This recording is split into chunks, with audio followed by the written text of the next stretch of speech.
ዋጥቶ አያውቅም። የከተማው ህዝብ ደህና ልብስ ላይ ለብስ ይችላል፣ ደህና ምግብ ላይ በላ ይችላል። ግን ትራፊ በልቶ አያውቅም ከሆቴል። ትራፊ እኮ መንገድ ላይ የሚያድሩ ልጆች ነበሩ የሚበሉት አይደል እንዴ? ኢቭን በእኛ ዘመን መምህር፣ የባንክ ሰራተኛ፣ የፍርድ ቤት ሰራተኛ ሽሮ ከቤቱ አጥቶ ትራፊ የበላው በዚህ ዘመን ብቻ ነው። ሶ ይሄ አሁን ሽሮን በጥፍር ከወሰድካት ያው ተመልሶ ሽሮ ይባላል እንጂ መንግስት አይበላም ካልኩሽ አሁን ሽሮም የለችም። ኢትስ ቬሪ ኢምፖርታንት። የጥፍሩ በነገራችን ላይ እንትን ይላል ነው አንተም ታውቃለህ። በርግጥ አላቋርጥህም። የፕሮፌሰር መስፍንም እና የፕሮፌሰር መረራን ብናወዳደር ሁለት ጉምቱ አንደኛው አርፏል፣ አንዱ አለ። ያን የተናገረው ፕሮፌሰር መራራ ነው። የሚበላውን ያጣው ህዝብ መሪውን ይበላል የሚል ለረጅም ዘመን ፕሮፌሰር መራራ ነው ታውቁ። በሌላ መልኩ ግን የኢትዮጵያ ህዝብ በለውጥ ያመጣል ግን በማመጽ ሳይሆን በማደም ተከሻውን አደላድሎ መከራን በመቻል በዝምታ ነገም ሌላ ቀን ነው ለበጎ ነው ብሎ ወደ መስጊድ ወይም ወደ ቤተ ክርስቲያን ነው የሚሄደው። እንደውም ልትወርቅ ስትል በደንብ ነው የሚያጨበጭብልህ። ወደ ገደድ ስትንደረደር እንደውም እንድገባ ያጨበጭብልሃል። የሚገልጽበት መንገድ በተለየ መልኩ ነው የሚል ነው ፕሮፌሰር መስፍን ነው ለማርያም የሚናገሩትና ሁለት ፐርስፔክቲቭ አለ። ሁለቱንም እረዳቸዋለሁ ከየት እንደሚመጣ። ወደ የሪቮሉሽን ታሪኮች እና አስመግሉና ሌሎቹ የሚጽፉትን ሌላ ጊዜ በስፋት ልናወራ እንችላለን። ሎክ የሰው ህዝብ በሁለት ጊዜ ነው የሚያምፀው። አንዱ ያለውን ሲያጣና ከዚህ በላይ ምንም አላጣም ብሎ ሲደርስ ይጎጽምና at some point ይፈነዳባል። አንዱ እሱ ነው። ሁለተኛው ደግሞ ኢኮኖሚ ያድግና አዳዲስ ዲማንዶችን፣ አዳዲስ ጥያቄዎችን፣ አዳዲስ ፍላጎቶችን በህዝቡ ይፈጥራል። መበላለጥ ኢኒኳሊቲን ይፈጥራል። ያኔ በሁለት የሚድል ክላስ አፕራይዝ ሚድል ክላሱን ሴንተር ያደረገ አመጽና ሎወር ክላሱን ወጣቱን ያማከለ አመጽ የሚካሄድበት ጊዜ ያለና ኢትዮጵያ ውስጥ አሁን ያለው ሁሉም ነው የቆረቆዘው። በጣም ለየት የሚያደርገው ሁሉም ነው የቆረቆዘው። ከተወሰኑት ከመንግስት ጋር ካሉ ፕሮባብሊ 1000 2000 ከሚሆኑ ሰዎች ውጪ ገበሬው በጦርነትና በማዳበሪያ ጦት አምርቶ መብላት አልቻለም። የከተማው ማህበረሰብ ከኑሮ ውድነትና ከግብር መጨመር ከዋጋ ንረት አንፃር በልቶ ማደር አልቻለም። ነጋዴው ደግሞ ከግብር መብዛት ከብድር መጥፋት በነገራችን ላይ ኢንፍሌሽን ተቆጣጠርን የሚሉት ያው ማሞ ፉሊ አሁን ወጥቶ እውነቱን ይናገራሉ እየተስፋ አደርጋለሁና ኢንፍሌሽንና አውደራ ክቡር ገና በደንብ ይጽፈዋል። የነ ሰዎች እንዲያነቡት ጋብዛለሁና የኢንፍሌሽኑ ቀነሰ የሚባለው የገንዘብ አቅርቦትን በከፍተኛ ሁኔታ በማሳነስ ነው። ይሄ ደግሞ ነጋዴው ገዝቶ ለመሸጥ የሚያስችለውን ካሽ እንዳያገኝ ከልክሎታል። ያ ሆኖ ሳለ ደግሞ በብዙ እጥፍ ግብር ተጨምሮበታል። እኔ ኢትዮጵያ ውስጥ አመጹ እሱ ማይቀር ነው፣ እሱ አይደለም። ይሄን ደግሞ የሚያባብሰው ምን መሰለህ? ይሄንን እኮ ተረድቶ ገና ዳመናው ሲመጣ ሊዘንብ ነው ብሎ ወይ ጎጆ የሚያስተካክል ወይ ጥላ የሚያስተካክል ወይ ደግሞ ከውጭ ወደ ውስጥ የሚገባ እኮ አመራር ቢኖር አንድ ነገር ነው። የለም ዝናብ አይደለም ይሄ የሚያልፍ ነው ብለው የሚያስቡ ህዝብ እንደዚህ የተቸገረ በሚረክለስ በሆነ ሁኔታ እያደግን ነው የሚል አመራር ባለበት ሁኔታ መዋጡ አይቀርም። ኔፓሎች እኮ ይሹድ ጎባክ የአመራሮቹን መግለጫዎች የዛሬ ሳምንት 2 ሳምንት በፊት የነበረው ልክ እንደኛዎቹ ሰዎች ሲኮፈሱ ነበር። ለዛ ነው እኔም ሌሎችም አብረን ሰራ ሰዎች እያልን ያለ ነው ስርዓቱ መዋጡ አይቀርም። ስርዓቱ በስብሷል። የበሰበሰ ዲኬይ ያደረገው ራሱን ለመቀየር አትሊስት ኢህአዴጎች እኮ በስብሰናል ብለው አምነው ነበር። እነዚህ ደግሞ መበስበሱን ራሱን ማይረዳ የሚክድ ስርዓት ነው። የበሰበሰ ስርዓት ደግሞ ራሱን መለወጥ አይችልም።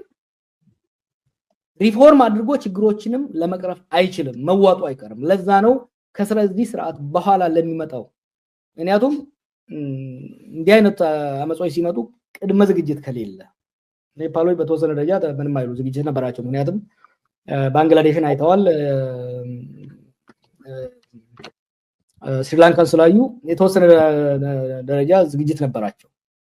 ሆፕፉሊ ለዛ ነው አሁን ለምሳሌ ጀነራሉ ወጥቶ እንቢ ካላችሁ ስልጣን ይዛለን ሲል ጊዜ እስቲ ሞክረው ነው ያሉት። አልያዘም ስልጣን። በማግስቱ ደግሞ የሰሩትን አይታ እንደሆነ ዝግጅት ስላለ አንድ ቀን አቃጥለው ጠቅላይ ሚኒስትሩ ስልጣን ከለቀቀ በኋላ ዛሬ ደግሞ ምንድነው ያደርጉ ያለው? እያጸዱ ነው ያሉት። የፔይንት እያደረጉ ነው፣ የፈራረሰውን መልሰው እያጸዱ ነው ያሉት። እና ዝግጅት እንዳለ ነው የምናየውና ዝግጅት ያስፈልጋል። ግን የቅድም ጀምረ በደንብ ያልሄድክበት አንድ እንደ መከራከሪያ የሚነሳው ኔፓሎች በአንድነት ስለቆሙ ነው። በአንድነት የሚያቆማቸው ምክንያት አለ። አንድም ማለት ሶሻል ኮሄዥን አንድነት አላቸው። ኢትዮጵያ የተከፋፈለ ማህበረሰብ ነው ያለው፣ በጋራ ሊቆም አይችልም የሚል ነው የሚነሳው። አንተም በተደጋጋሚ ትሰማለህ። ወደ አንድም እንዳንመጣና ታግለን ለውጥ እንዳናመጣ በጣም ከፍተኛ ክፍፍል አለ የሚል ነውና ለሱስ ምን መልስ አለ? የተሳሳተ እኮ ነው። የኔፓል ህዝብ እኮ እስከ ዛሬ 20 ዓመት ድረስ ከፍተኛ የሆነ ትጥቅ ትግልና ከፍተኛ መጨራረስ የመጣበት ንጉሳዊ ስርዓቱ ላይ ከፍተኛ እንትን የተደረገበት ይሄ ሞኖሊቲክ የሆነ ሶሳይቲ የለም። ሞኖሊቲክ አይደለም። ውስጣቸው በጣም ብዙ ክፍፍል አለ። አንድ ያደረጋቸው ምን ነው ታውቃለህ? የኢኮኖሚ ውድነቱ፣ ጫናው፣ የባለስልጣናቱ በረጋችን ላይ ባለስልጣናቱ ከተለያየ ብሔር ከተለያየ ክላስ የወጡ ሰዎች ናቸው። ከተለያየ አመለካከት የወጡ ናቸው። ኮሊሽን ገቨርንመንት እኮ ነው የተበላው። አንድ ህዝቡን ያደረገው ምንድነው? በደል ነው። የኑሮ ውድነቱና የገዢዎች ደንታ ቢስነት ነው። ኢትዮጵያ ውስጥ አይተነዋል እኮ ሐኪሞቹ ጥያቄ ሲያነሱ የኦሮሚያ ላይ ለብቻ፣ አማራ ላይ ለብቻ፣ ሶማሌ ላይ ለብቻ ነበር የሰበሰቧቸው። ኦሮሚያ ላይ ሰብስቧቸው ይሄ የፋኖ አጀንዳ ነው፣ ይሄ የፋኖ አጀንዳ ነውና መንግስታችንን የኦሮሞ መንግስት ለመጣል የመጣ የፋኖ አጀንዳ ነው። ከዚህ በፊልም ብያለሁ። አንድ ነባር የሆኑ ጤና ባለሙያ አይ እሱ ሊሆን ይችላል፣ ግን እኛ እኮ ያለን ያለ ነው ስራችን ለመስራት ዳቦ መግዣና መከራ ያተናል። አንድ ሁለተኛ የኔ ስራ ከሌዋን ፋኖ ሆነ ከሌወለ ሆነ ብልጽግና ሆነ ተመቶ ከመጣ ማከም ነው። ስራዬ ላይ እንዳልደርቡብኝ መገዳደል አቁሙ ነው ያላቸው። አማራ ክልል ላይ ምንድነው ሲሉ የነበሩት ይሄ እነ ጀዋር አጀንዳ ነው፣ እነሱ ናቸው ይዘውት እየሄዱ ያሉት የሚል ነው ያቀረቡም። እዛም የሰማቸው የለም። ምክንያቱም this is not a contest of nationalism። ይሄ የዳቦ ጉዳይ ነው። ምክንያቱም የተወሰኑ ከየቦታ የወጡ ሰዎች እየበሉ ሌላው ህዝብ ግን እስቲ የቱ ክልል ነው ዛሬ የቱ ክልል ነው በየቱ ክልል ነው መንግስት ሰራተኛው የተሻለ ደሞዝ ከሌላው ክልል የተሻለ ደሞዝ ያገኛል? የየቱ ክልል ወጣት ነው የተሻለ የስራ እድል ያለው? የለም። የተወሰኑ ሰዎች አንደኛ መንግስት ባለፈው አንድ ስብሰባ ላይ የወጣት ያላቸው ነገር አለ። የአውራ ጎዳና መንግስት ነው ያላቸው። የአውራ ጎዳና ክልላዊ መንግስት። ምክንያቱም መንግስት የሚባለው ነገር አዲስ አበባና ሜጀር ሃይዌይ ላይ ብቻ ነው ያለው። ሌላው ማህበረሰብ ተረስቷል። ጥቅሙን እያገኘ አይደለም፣ እየተጎዳ ነው ያለው። ኢትዮጵያ ውስጥ የኢኮኖሚ ጫናው የኑሮ ውድነቱ ማንኛውንም ክፍፍል ሊያስረሳ ሊያስጥል የሚችል ነው። ፕራክቲካሊ ደግሞ እያየ ነው። እነሱም ይደብቃሉ እንጂ በሚያደርጉ ግምገማ አሁን ያው ሊነግሩት ስለማይፈልጉ ነው። መከላከያም ግምገማ አድርጓል፣ ደህንነት ግምገማ አድርጓል፣ በፓርቲ ደረጃም ግምገማ አድርገዋል። ነምበር 1 ኢሹ ለስርዓታችን ትልቅ ጠንቅ ኢኮኖሚውና ሙስናው ነው የሚል ደምድሞ ነበር፣ ግን እርምጃ አልተወሰደበትም። ለዛ ነው የአብይ 30% ምልህ የኢኮኖሚ ጫናውን ለመቀነስ በኢኮኖሚ የሚመጣበትን ጫና ለመቀነስ የሚያስችል እርምጃ ሳይሆን ሊያባብስ የሚችል እርምጃ ስለሚወስድ ውድቀቱን በጣም እያፋጠነ ነው እየሄደ ያለው። ጥሩ። ከዚሁ ጋር ተያይዞ አብይ በሌላ መልኩ ነው አንድ እንደ ምናልባትም ለዳይቨርዥን የሚሆን ለመልስም ይሁን አዳዲስ ትላልቅ ሜጋ ፕሮጀክቶች እያመጣን ነው የሚል አለ። እሱ ቀጥዬ እሄዳለሁ። ከዛ በፊት ግን የኢትዮጵያ ጸረ ሙስና ኮሚሽን ምን አስቦ ነው ይሄንን ሼር ያደረገው የለጠፈው? ማለት ቅኔው አልገባኝም። ምን አስቦ ነው? ኢትዮጵያ ጸረ ሙስና ኮሚሽን ነው ሼር ያደረገው ይሄንን ስክሪን አንተም አድርገሃል። ፌደራል ኤቲክስ ኤንድ አንታይ ኮረፕሽን ወይም የፌደራል የጸረ ሙስና ኮሚሽን የስነ ምግባርና ጸረ ሙስና ኮሚሽን ወይም ብቻ ባጭሩ የጸረ ሙስና ኮሚሽን ይሄንን ሼር አድርጓል። የኔፓል ጠቅላይ ሚኒስትር በአገሪቱ በተቀሰቀሰው የጸረ ሙስና ህዝባዊ ተቃውሞ ሳቢያ በደረሰባቸው ጫና ስልጣን ለቀቁ ይላል። እንግዲህ አሁን ኢትዮጵያ ባለስልጣን ነው፣ የኢትዮጵያ ተቋም ነውና ምን አስበው ነው ጀዋር? ምን እያለን ነው? ቅድም ያነሳውን ጥያቄ እኮ መልስ የሚሰጥ ነው ሞገሴ። ይሄ ህዝቡ ተከፋፍሏል የሚለው አይደለም። ጭቁኑ ህዝብ ተውና የዳቦ ጥያቄ እኮ የፓርላማ አባላቱ አንስተዋል። ይሄ የሚያሳይህ የሙስና ጉዳይ ሙስና አይደለም፣ ዝርፊያ፣ አይን ያወጣ ዝርፊያ አይደለም ለተቀረው ህዝብ፣ አይደለም ለበይ ተመልካቹ፣ እዛ በኮሚሽን ደረጃ ላሉ ሰዎች ራሱ አንገሽዋቸዋል። የጸረ ሙስና ሰዎች አንዳንዶቹን አናግራቸዋለሁ። ምንድነው በየጊዜው ሪፖርት ያቀርባሉ። እነሱም ኦዲትም ሁሉም እኮ ያቀርባሉ። የስታቲስቲክስ ኤጀንሲም ሁሉም እኮ ያቀርባሉ ሪፖርት። ፕሮፌሽናል እኮ አሉ ኢትዮጵያ ውስጥ ፕሮፌሽናል እኮ የሚሰራ ስራ አለ። እነሱ የሚያቀርቡት ሪፖርት ግን ለአብይ ለመስማት ስለማይመቸው ምን ያደርጋሉ? ዋና ዋና ሰዎቹ ያጠፉበትና በጠቅላይ ሚኒስትሩ አቅጣጫ አስቀያሚ አስቀማጭነትና ብልህ አመራርነት የሚለው ብቻ አቀርበው ይሄዳሉ ማለት ነው። እና ይሄንን የለጠፈው ሰው ማን እንዳደረገው አላቅም። but it is fascinating ያንን ማየት። እሁድ ከሰዓት ቤተሰብ ጋብዘህ ለባርቢኪው ጋብዘህ የምታደርገው አይነት ነገር ነው። ይሄ አግባብ የለውም። አጠገቡ ያሉት ግን ነበለኔ ምናምን ትንሽ ወጣ ብለው የተመለሱ ሰዎች ለምን ነው የማይመክሩት? this is not acceptable በዲፕሎማቲክ ዲኮረም ውስጥ የሚያዋጣ ነው፣ የሚጠቅም ነገር አይደለም። ሰው እኮ አፍሮ ሞተ። መጀመሪያ ስንጀምር ያልኩ አንዱ እንደ አንድ ሀገር ሰውና ከአንድ ማህበረሰብ እንደወጣ ሰው ባይዘው እነዚህ እሱ የሚያሻሻቸው ሰዎች they are very uncomfortable።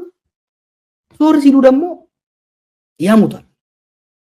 ይሄ ለምሳሌ ሲሄዱ እጃቸውን ይዟቸው በየፓርክ ውስጥ የሚሄደው እንዲህ አይነት ነገሮች ይሄ የአብይና የሩቶ የአብይና የማክሮን ግንኙነት አይደለም።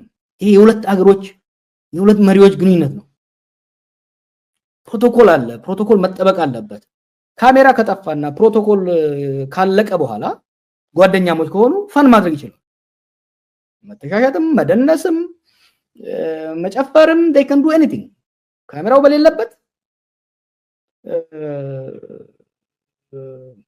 በተለይ ደግሞ እንደዚህ ሶሎም የሆነ ትልቅ ዝግጅት ላይ የዓለም አይን ባለበት ላይ እንዲህ አይነት ነገር አይደረግም። ነውር ነው። የዲፕሎማሲ ነውር ነው። ኤቲኬቱን የጠበቀ አይደለም። እኔ ቅድም እንዳልኩ ባልናገር በጣም ያስቀያሚም ስለሆነና የወረደ ነገር ስለሆነ he really need to stop this። በቃ መግቢያ እኮ አሳጣን። ባለፈው ብያለሁ። እኔ አንዳንዴ እሱ ሲናገርና የሚያደርገው ነገር ሳይ እንደ ተቃዋሚ ብቻ ሳይሆን እንደ ወንድም ጥፍሬ ውስጥ ብገባና በቃ በጥፍሬ ውስጥ ብደበቅ ደስ ይለኛል። ታውቃለህ? አሁን ባለፈው ይሄን ሲያደርግ መቼም ያልተጨነቀ ያልቀፈፈው ያላፈረ ባለስልጣን ዘካቢ ያለ አይመስለኝም። ይሄን የሚያደርገው ደግሞ ኃላፊነቱና ቦታውን ግዝፈት ከ7 ዓመት በኋላ ካልተራዳው ምን ዋጋ አለው? after 7 years መጀመሪያ እኮ ስልጣን ስትይዝ you can make this rookie mistakes ፈረንጆች የሚሉት after 7 years you have to grow up። this guy has no capability to grow up። የማደግ የመብሰል ብቃት እንደሌለው ነው የሚያሳየው።